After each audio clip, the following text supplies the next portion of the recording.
I'm a Nigerian designer, and my main focus is on textile waste reduction, but how we can also use textile waste as a resource to preserve our traditional craft skills. So a lot of these skills, with the advent of fast fashion, it's corrupting our value systems, our relationship with clothing, with textiles.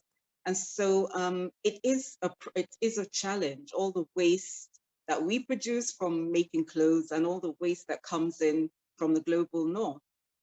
So for me, I always believe in turning a challenge into an opportunity.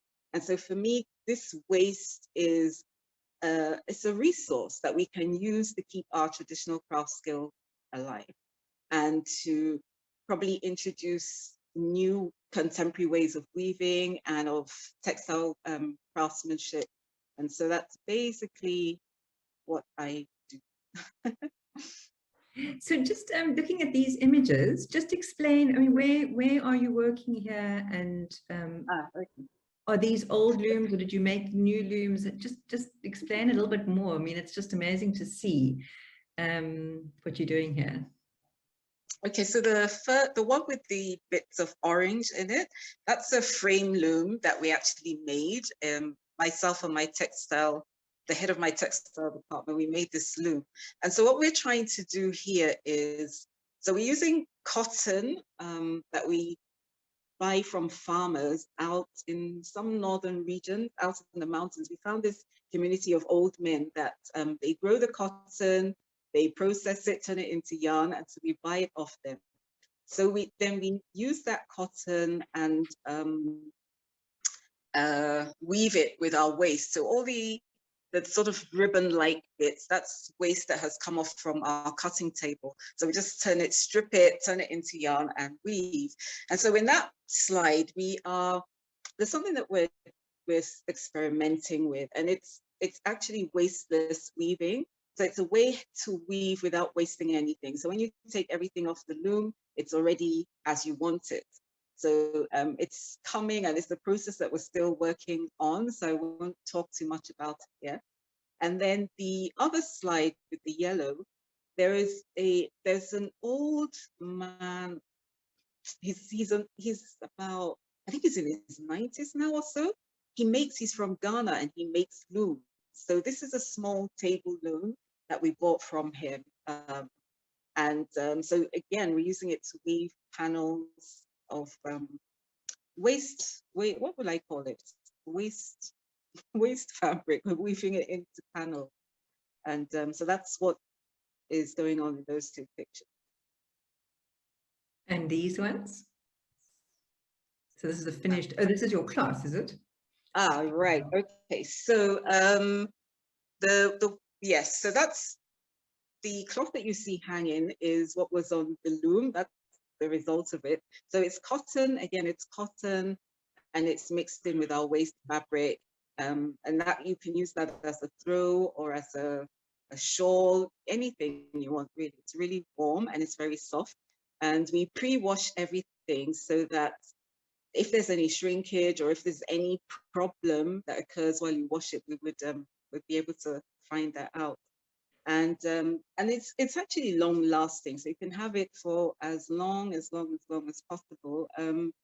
Hopefully, I mean, they're relatively new, so they haven't, I think the oldest one of those is about a year, probably 18 months now, and it's still okay.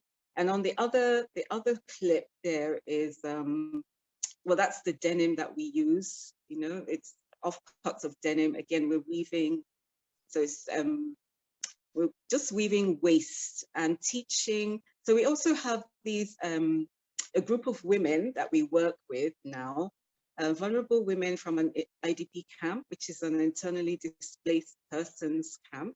And so we're teaching them how to weave. So, and it's sort of like, I feel like a lot of our craft skills will be lost if we don't keep them in a generation. And so we have to find everyone and anyone in this generation to teach. And so while we teach them, we're also empowering them so they can use the skills to make money. So what we found was that in a lot of the camps, people come in and teach them how to make soap or how to make just things just for the sake of teaching, but they don't take it forward and think about, okay, so how do these women actually make money from this? So our Weaving Waste into Wealth scheme, through that scheme, we've actually employed all the women that we work with, that we've trained, and they now work with us, and we're weaving and we're getting orders and we're sending these things out. And so we've provided jobs for them. So yeah, so it's just finding a way to turn the challenge of waste into an opportunity for everybody. Wow, that's amazing. And it's so beautiful. I just think that's amazingly beautiful. Thank you. Okay, so this is just, tell us about this look, and yeah, I can see. All right, so this is kind of combining everything into one. So we have our woven panel, which was done, the women wove it. It was woven by the women from the camp. And the collection, we showed this last year at Lagos Fashion Week, and it was called Places We Have Lived.